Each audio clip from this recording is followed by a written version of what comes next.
누가복음 2장 25절에서 33절까지입니다. 예루살렘에 시몬이라 하는 사람이 있으니 이 사람은 의롭고 경건하여 이스라엘의 위로를 기다리는 자라. 성령이 그 위에 계시더라. 그가 주의 그리스도를 보기 전에는 죽지 아니하리라 하는 성령의 지시를 받았더니 성령의 감동으로 성전에 들어가매 마침 부모가 율법의 관례대로 행하고자 하여 그 아기 예수를 데리고 오는지라. 시몬이 아기를 안고 하나님을 찬송하여 이르되 주제여 이제는 말씀하신 대로 종을 평안히 놓아주시는도다. 내 눈이 주의 구원을 보았사오니 이는 만민 앞에 예배하신 것이요 이방을 비추는 빛이요 주의 백성 이스라엘의 영광이니이다 하니 그의 부모가 그에 대한 말들을 놀랍게 여기더라. 아멘. 자, 우리는 지금 대림절기를 보내고 있습니다. 대림절기에 대한 정확한 이해가 필요하기에 한번 정리를 하고 넘어갑시다. 대림절은 흔히들 강림절, 대강절 이렇게 부르기도 합니다. 성탄, 그러니까 크리스마스가 되기 이전에 4번의 주일을 포함해서 지키는 절기가 바로 대림절입니다. 그래서 교회력에서는 성탄절 전에 약 4주간을 대림절, 대강절, 강림절 이렇게 부르고 있습니다. 저희 교단에서는 대림절이라고 부르는데요. 그 이름이 상관은 없습니다. 과거에 우리 요셉의 아들로 이 땅에 오신 예수 그리스도, 또 우리를 찾아오셔서 우리를 만나주셨던 예수 그리스도, 그리고 앞으로 재림하실 예수 그리스도를 기다리는 절기가 바로 대림절기입니다. 기다린다는 거죠. 여러분, 기다린다는 것은 참 대단한 일입니다. 오늘 말씀을 통해서 예수님을 기다리는 사람들이 어떻게 기다려야 하는지, 어떤 마음으로 기다려야 하는지를 깨닫고 실천하게 되는 그런 은혜가 있기를 간절히 축복합니다. 성경은 구약과 신약으로 나뉩니다. 그런데 구약의 메시지를 한마디로 정의하자면 곧 그리스도가 오신다는 거예요. 구약적 표현으로 말하면 메시아가 오신다는 거예요. 구약 성경이 66권이잖아요. 그리스도께서 이 땅에 구원자로 오신다는 메시지, 이 메시지는 66권의 전권에 다 걸쳐서 동일하게 표현되어 있습니다.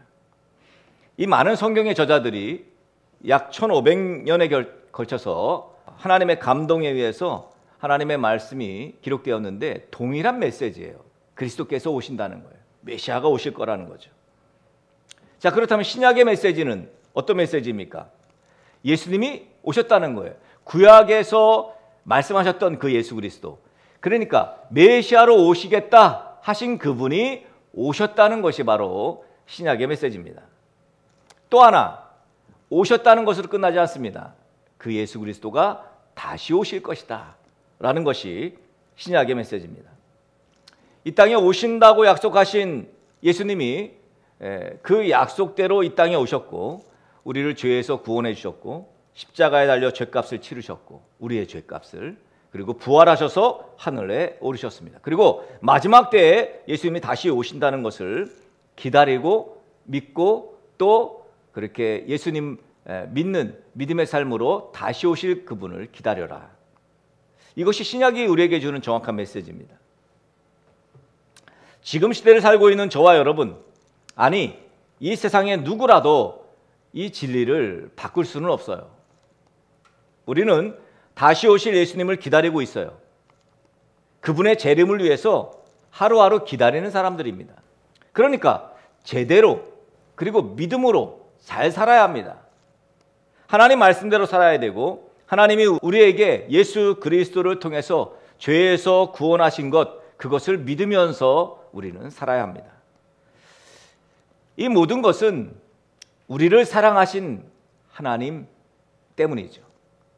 그래서 우리를 대신해 죽으셨고 예수님이, 그리고 부활하셨고 하늘로 올라가셨고 다시 오신다고 약속을 하셨습니다. 그러니까 결국은 우리는 그냥 감사하면서 기다려야죠. 죽음이 끝이 아니라는 것을 아셔야 합니다. 새로운 시작이에요. 죽음은. 예수님께서 이것이 가능하게 하셨기 때문에 우리는 그분의 다시 오심을 기다리는 거예요. 모든 인간들은, 모든 인류는 다 기다리는 사람들입니다. 뭐 누굴 기다리든지 기다려요. 또 무엇을 기다리든지 기다립니다. 첫사랑을 경험하지 못한 사람은 첫사랑을 기다립니다. 첫눈을 기다리는 사람도 있고요. 또 학교 발표를 기다리는 사람도 있습니다. 또 시험 점수를 기다리는 사람도 있고요. 또 어떤 이는 새로 나올 아이폰 16을 기다리는 사람도 있습니다. 누구든지 다 기다립니다. 무엇을 기다리냐의 차이입니다. 모든 사람들은 무엇인가를 다 기다려요. 저도 기다립니다. 근데 여러분도 기다립니다. 근데 그 기다림에는 두 가지 감정이 있어요. 하나는 설레이는 감정. 옛날에 우리가 내일이 소풍을 가요. 그러면 잠을 못 자요. 소풍 갈 생각에. 그런데 여러분, 그런 기다림만 있는 게 아니에요. 내일 시험이야. 그러면 또 밤잠을 설쳐요. 아, 어떻게 하지? 준비가 안 됐는데. 그런 걱정하는 기다림도 있습니다. 근데 사람들은 어느 면에서 다 기다립니다만 또 어떤 사람들, 대부분의 사람들은 또 못 기다립니다. 뭐가 그리 급한지 기다리지 못하는 사람들이 있습니다. 성경에 기다림을 실패한 사람 중에 우리가 잘 아는 사람이 나오는데요. 바로 아론입니다. 모세가 하나님의 법을 받으러 갔는데요. 그새를 못 참고 아론이 그 모세가 내려오기를 기다리지 못하고요. 모든 이스라엘 백성들의 불만과 불평 때문에 금송아지를 만듭니다. 아론은 기다렸어야 해요. 물론 야, 도대체 하나님이 어디 있는 거야? 막 그러면서 아론, 모세에게 화살을 쐈던 것을 모세가 없으니까 아론에게 쐈겠죠. 아론은 불안했을 겁니다. 그리고 하나님에 대한 신뢰, 모세에 대한 신뢰를 실패한 사건을 일으킵니다. 우리도 아론이나 이스라엘 백성들처럼 조급증에 사로잡힌 적들이 많이 있습니다. 불안에 잠식당한 영혼들, 그냥 자꾸 외적인 것에 집착을 하잖아요. 지금도 금송아지는 다양한 형태의 동상 만들기, 우상 만들기, 욕망 만들기에 현안이 되어 있는 많은 사람들로 인해서 지금은 금송아지들이 여기저기 세워져 있습니다. 근데 여러분, 지금 보십시오. 많은 사람들이 예수님을 기다리고 있습니까? 못 기다리는 사람들의 공통점을 보기 전에 오늘 본문을 통해서 기다리는 사람의 특징을 먼저 봐야 됩니다. 기다리는 사람의 특징은 한마디로 말하면 성령의 인도하심을 받는 사람이에요. 오늘 시므온이 나오는데 그분에 대한 구체적인 표현이 나옵니다. 그게 뭡니까? 의롭고 경건한 자였다라는 거죠. 예수님을 기다리는 이 대림절기는 우상 없이 살아갈 용기가 있는지 지금 우리에게 묻고 있습니다.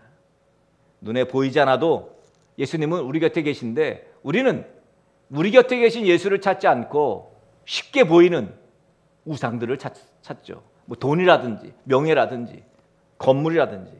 예수 그리스도의 손과 예수 그리스도의 발이 우리 눈에 보여야 합니다. 억울한 이들의 눈물을 닦아주는 예수 그리스도의 손이 보여야 합니다. 지친 이들 곁에 다가와서 힘이 되어주는 예수 그리스도의 발이 보여야 합니다. 여러분, 대림절은 이 땅에 오실 예수님을 또한 기다리는 절기입니다.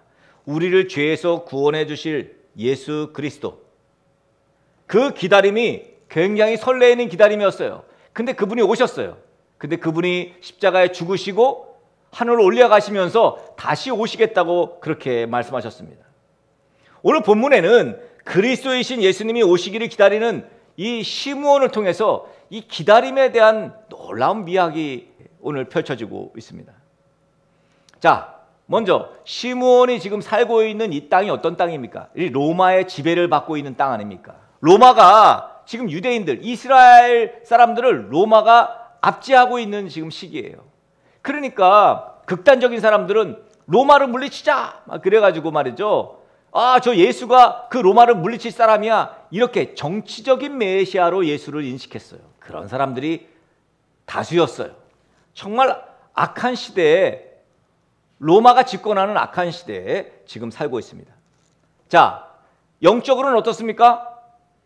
여러분, 지금 말라기 선지자부터 지금 이 시므온이 있는 예수님이 탄생하신 이 시기까지 약 400년입니다. 400년.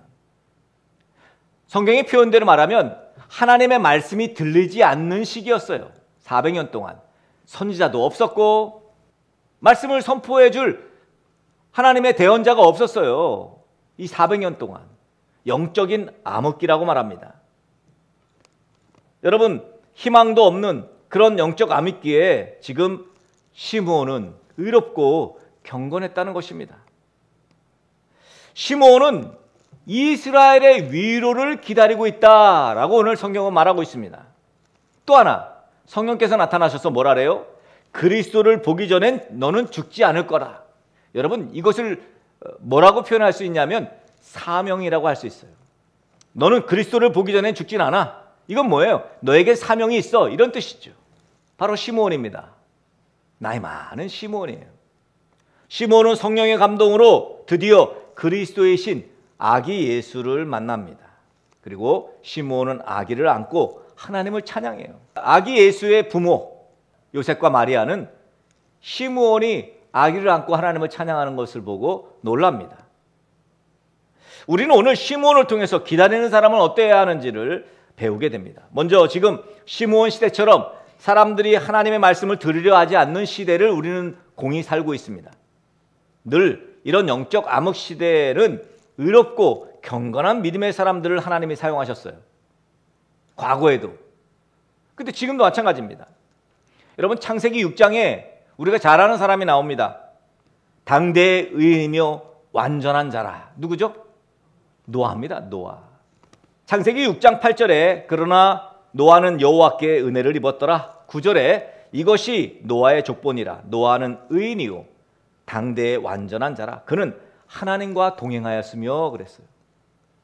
하나님께서 그 시대, 노아 시대 정말 하나님이 후회했어요. 사람 만든 것을, 인간을 만든 것을 후회한 그 노아 시대 다 죽여버릴 거야 하셨는데 하나님께서 홍수에 심판하시면서 노아를 사용하신 이유가 나와요. 노아는 의인이었습니다. 오늘 여기 나와 있는 시므온처럼 말이에요. 의롭고 경건한 자라. 똑같은 말입니다. 당대의 완전한 자라. 여러분, 노아도요 솔찬히 기다리는데 이골이 난 사람이에요. 홍수 전에도 사람들이 미쳤다고 할 만큼 산봉우리에다가 방주를 만들었죠. 계속 기다리고 또 기다려서 결국 홍수가 나고 하나님의 구원 역사를 경험합니다. 하나님의 역사를 경험하기 위해서는 여러분 기다려야 합니다. 아유 목사님, 저는 아직까지 하나님의 구원 역사를, 하나님의 역사를 경험해 보지 못했습니다. 기다리셔야 돼요. 근데 여러분, 이 기다린다는 거 노아도 그랬고 시몬도 그랬고 우리가 아는 욥도 그랬습니다. 기다렸어요. 사실 기다리면서 아무것도 안 하는 것은 기다리는 것이 아니에요. 노아는 하나님과 동행했습니다. 시몬 역시 성령으로 충만했어요. 성령에 이끌려서 아기 예수를 만났잖아요. 예수님이 우리에게 오셨습니다. 예수님은 기다리는 사람들에게 오실 것입니다. 예수님을 기다리게 해야 돼요. 사람들이 예수님을 찾게 해야죠. 우리의 사명은요, 아직도 예수님을 안 찾는 사람들에게 예수님을 찾도록 만들어야 합니다. 예수님을 기다리지 않는 사람들에게 예수님을 기다리라고 말해줘야 합니다. 그리고 그들로 하여금 예수님을 기다리게 해야 돼요. 이게 우리의 사명이에요. 시몬이 위대한 것은, 노아가 위대한 것은 그 기다림에 인정을 받았다는 거죠. 결국 하나님에게 인정받은 거죠. 당대의 완전한 자라고 하나님 말한 거지, 뭐 사람들이 미쳤다 그랬어요. 노아는 참 미쳤어, 그렇게 말했을 겁니다. 그를 완전한 자라고 말한 것은 하나님이에요. 하나님이 인정하시면 돼요. 그래서 이 부분이 우리 한국교회가, 한국의 기독교가 정말 많이 반성하고 변해야 될 문제라고 봅니다. 하나님 앞에서 신앙생활을 해야 하는데, 우리가 믿음은 하나님을 믿는 것이죠. 믿음의 대상이 인정하는 믿음이어야 합니다. 그런데 우리 한국교회는 믿음의 대상이 하나님인데 그냥 목사님한테 보여주기 위해서, 아니 성도들에게, 친구에게, 주변에게, 무슨 속장님에게 보여주기 위한 신앙이 대부분이었습니다. 그렇게 해서 만들어 놓은 건물, 그렇게 해서 만들어 놓은 시스템, 많은 사람들이 그것을 보면서 나도 저 사람처럼 하나님을 기다려야지, 나도 하나님을 찾아야지, 그리스도를 찾아야지라고 말하지 않습니다. 여러분, 예수님 만나게 할 그 설레이는 그 상황을 만들어야 해요. 아, 내 친구가, 내 이웃이, 내 가족이 이제 예수님을 만나겠구나. 여러분, 이것이 얼마나 설레입니까? 저는 우리 등대교회가 예수님 만나는 사람들로 설레는 그런 공동체가 되길 간절히 원합니다. 정말 우리 교회가 예수님을 만나는 사람들 때문에 너무 행복한, 정말 우리 등대교회에서 예수님을 만났습니다. 뭐 등대교회에서 뭐 무슨 대단한 걸 했습니다. 뭐 건축을 했습니다. 무슨 뭐 어디다가 무슨 선교를 했습니다. 누굴 도왔습니다. 이것도 중요합니다만 그보다 본질적으로 중요한 것은 우리 등대교회에서 예수님 만났습니다. 할렐루야. 예수님 만나기를 설레게 하는, 이게 바로 우리의 사명입니다. 아직도 예수님 못 만난 사람들이 부지기수입니다. 예수님 만나게 하는 일, 이게 우리의 사명입니다. 예수님을 기다리라고, 예수님을 고대하라고 여기저기 권면해야 합니다. 이걸 전문용어로 뭐라 그러죠? 전도라고 하죠. 복음 선포라고 합니다. 그리고 하나님 나라에 쓰임받는 사람들 되기 위해서 의롭고 경건한 믿음의 사람이 되어야 합니다. 의롭다는 것은 하나님이 인정한 거예요. 하나님이 인정해야 의로운 거죠. 하나님 앞에서 의로워야 돼요. 그래서 여러분, 코람데오의 삶을 살아야 돼요. 하나님 얼굴 앞에서의 삶을 살아야 된다고. 하나님이 지금 쳐다보고 있는 거예요. 그러면 어떻게 죄를 짓겠습니까? 어떻게 악하게 살겠습니까? 네. 그런 하나님은 지금도 의롭고 경건한 자를 찾고 있습니다. 그런 사람을 통해서 그런 사람의 공통점이 뭡니까? 믿음의 사람이에요. 믿음의 사람.